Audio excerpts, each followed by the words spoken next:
तो आज हम देखेंगे तो 3 क्वेश्चंस जो कि लिखे लियो टोल्स्टॉय ने। लियो टोल्स्टॉय एक रशियन राइटर थे और एक वर्ल्ड के सबसे ग्रेटेस्ट नोवेलिस्ट में से उन्हें एक माना जाता था। उन्होंने काफ़ी शॉर्ट स्टोरीज भी लिखी है जो कि आज के दिन तक पॉपुलर है।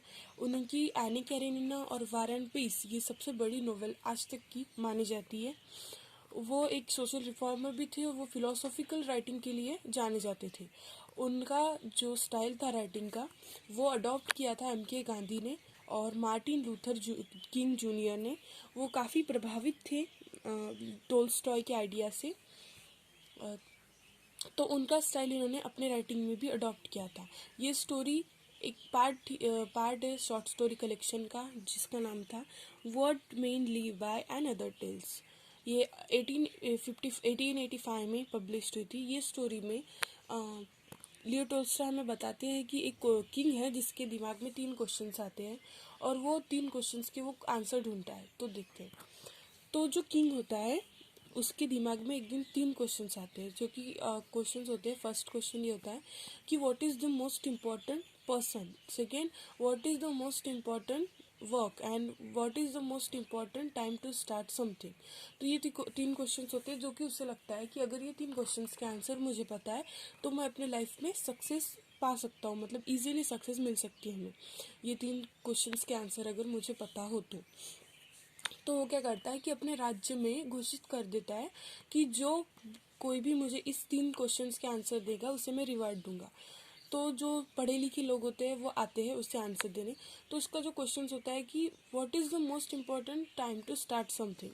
तो इस क्वेश्चन के आंसर में लोग बोलते हैं कि आपको टाइम टेबल सेट करना चाहिए जिस और टाइम टेबल के अकॉर्डिंगली आपको अपना डे और मंथ प्लान करना चाहिए जिसके जैसे आपको पता चलेगा कि कौन सी चीज़ कब स्टार्ट करनी है। लेकिन फिर राजा बोलता है कि ऐसे कैसे चलेगा, मतलब जब वार के टाइम पे मुझे कैसे पता चलेगा। फिर कुछ लोग बोलते हैं आपको एक काउंसलर की बैठानी चाहिए, सलाहकारों को बैठाना चाहिए जो कि आपको हमेशा सलाह देते रहे। पर वो बोलता है कि ये युद्ध के टाइम पे मैं थोड़ी पहले कंसल्ट करूँगा और फिर बाद में स्टेप लूँगा, तो ये भी नहीं होता। फिर कुछ लोग बोलते हैं कि आपको अगर पता करना है कि कौन सा टाइम सही है किसी चीज़ को स्टार्ट करने के लिए तो आपको मैजिशियन से बात करनी होगी क्योंकि उससे ही फ्यूचर पता होता है। उसके बाद में जो उसका दूसरा क्वेश्चन होता है कि what who is the most important person. तो कुछ लोग बोलते हैं कि डॉक्टर इम्पोर्टेंट है, कुछ लोग बोलते हैं आर्मी इम्पोर्टेंट है। और जो तीसरा क्वेश्चन होता है कि what is the most important work, तो उसके लिए बोलते हैं कि धर्म इम्पॉर्टेंट है, साइंस इम्पॉर्टेंट है। तो ऐसे ऐसे क्वेश्चंस मिलते हैं।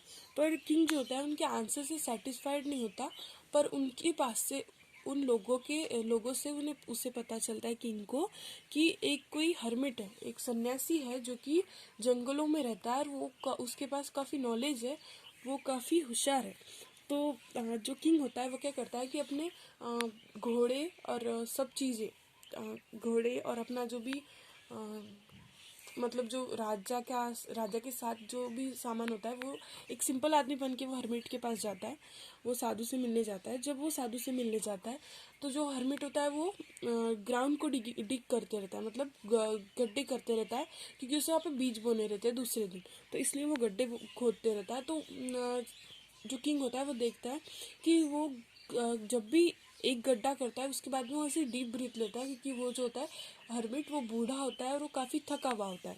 तो किंग उसे क्वेश्चन बताता है कि what is the most important time to start something, who is the most important person and what is the most important work. लेकिन जो हर्मिट होता है उसको रिस्पॉन्स नहीं देता, वो अपना काम करते रहता है। फिर किंग क्या करता है कि किंग उसको बोलता है कि मैं करता हूँ तुम बैठ जाओ। तो फिर किंग उसका काम करने लग जाता है। फिर थोड़ी देर के बाद ऐसा 1-2 घंटे के बाद फिर से किंग उसको क्वेश्चंस पूछता है, लेकिन फिर से जो हर्मिट है उसे रिस्पॉन्स नहीं देता। उसके बाद में क्या होता है, ऐसे करते करते शाम हो जाती है। तो शाम के टाइम पे किंग उसे पूछता है कि अगर आपके पास ये 3 क्वेश्चंस के आंसर नहीं है तो मुझे बता दीजिए, मैं अपने घर पे चला जाऊंगा। लेकिन फिर क्या होता है कि अचानक से हर्मिट को किसी की दौड़ने की आवाज़ आती है। तो उसे लगता है कि किसी को शायद उसकी हेल्प की ज़रूरत है, इसलिए वो किंग को बताता है कि कोई शायद अपनी तरफ दौड़ के आ रहा है। तो किंग और हर्मिट जब वहाँ पे पहुँचते हैं तो उन्हें एक जख्मी इंसान दिखता है, वाउंडेड मैन उन्हें दिखता है। तो वो क्या करते हैं कि वो ऐसा होता है कि वो ऐसा हाथ अपने स्टमक पे रखे होता है और उसके कपड़ों के अंदर से सा खून बह रहा होता है। तो ये किंग जो है उसकी हेल्प करता है, उसके क्लॉथ निकाल के उसको जहाँ पे जख्म होती है वहाँ पे बैंडेज करता है, हर्मिट के टावेल से बैंडेज करता है। और जब जो है रात हो चुकी होती है, मतलब अंधेरा हो चुका होता है, तो इसलिए हर किंग भी काफ़ी थका हुआ होता है और रात भी हो चुकी होती है, इसलिए वो वाउंडेड मैन को जो हर्मिट की कुटिया होती है वहाँ पे लेके जाते हैं और वहाँ पे वो रहते हैं।